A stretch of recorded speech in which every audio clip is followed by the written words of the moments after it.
Is your electricity bill going up because of the hot weather? Well, it's around this time of the year that households in Singapore use more electricity to keep that sweltering heat at bay. But there are some easy ways to keep those costs down while staying cool.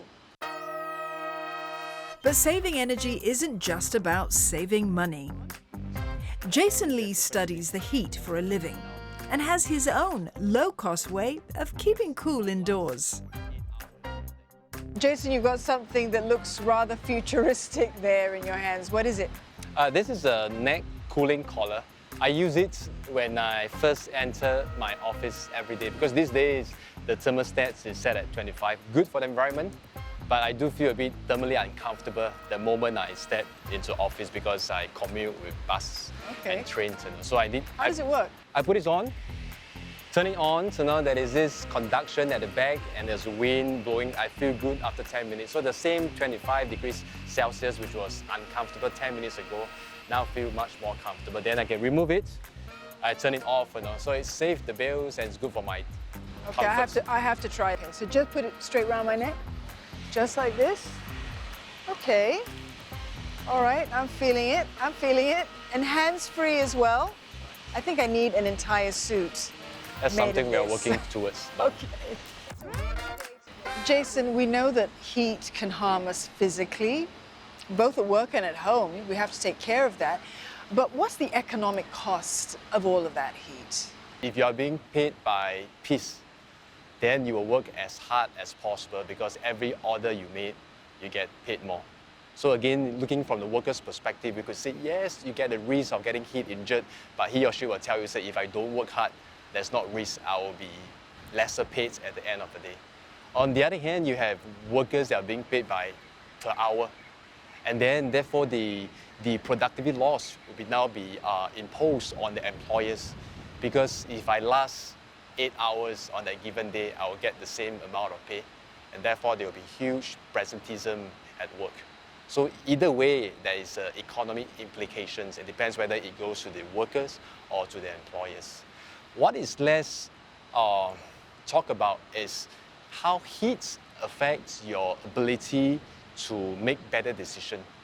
In this case, your propensity to take more risk when you get thermally more uncomfortable. The default behavior is I want to get this task done as soon as possible and get out of here. And occasionally, maybe it be experienced workers or not, you say, oh, this step 6, is it redundant? Can I skip that particular step? And then accidents can occur. So there is an impact. Can you statistically give us a number? Locally, in Project HeatSafe, one of the first of its kind in Singapore and for this region, we found that the order of productivity losses could be in order about $21 per day per worker.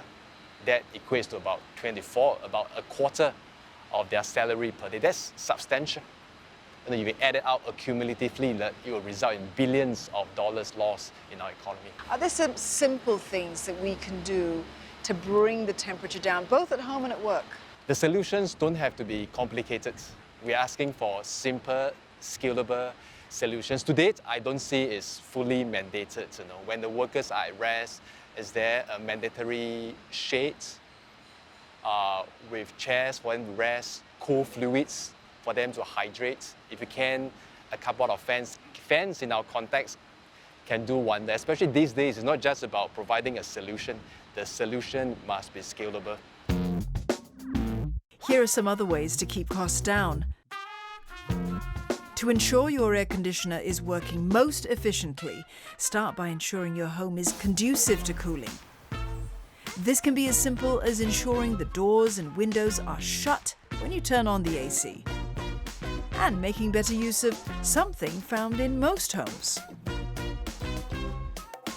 One underrated factor for keeping our home cool is through the use of curtains.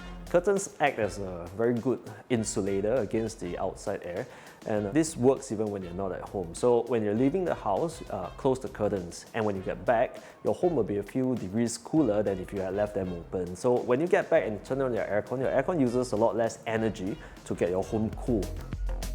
Singapore's National Environment Agency recommends maintaining indoor temperatures at 25 degrees Celsius or higher if possible. Each 1 degree Celsius increase saves about 3% of your aircon's annual electricity usage. It's also recommended to combine the use of a fan with your air conditioner for the most comfortable results. So the aircon is good for creating the cool space, and the fan is good for directing the cool air towards me. So I find that when I use both at the same time, I can set my aircon to a few degrees higher than I usually would to achieve the same level of comfort. As you can see, every day at 1 a.m, I can turn off my air conditioner automatically.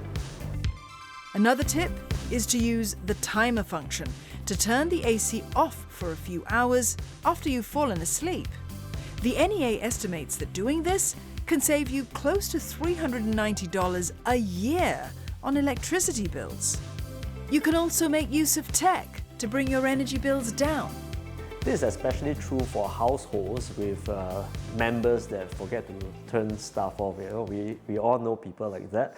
So what we do with smart home technologies is that we can put all the different components of your home or the different appliances, your air conditioner, lighting, fans, even your ovens, water heaters, we put them into the app. And once they're on the app, we can create automations to turn different things off. One thing we recommend for our clients to create is a going out scene. So a scene is a collection of devices happening together. So in this case, a going out scene is where you have your air conditioners, lights, fans, everything else turning off at home, and you also close the curtains at the same time.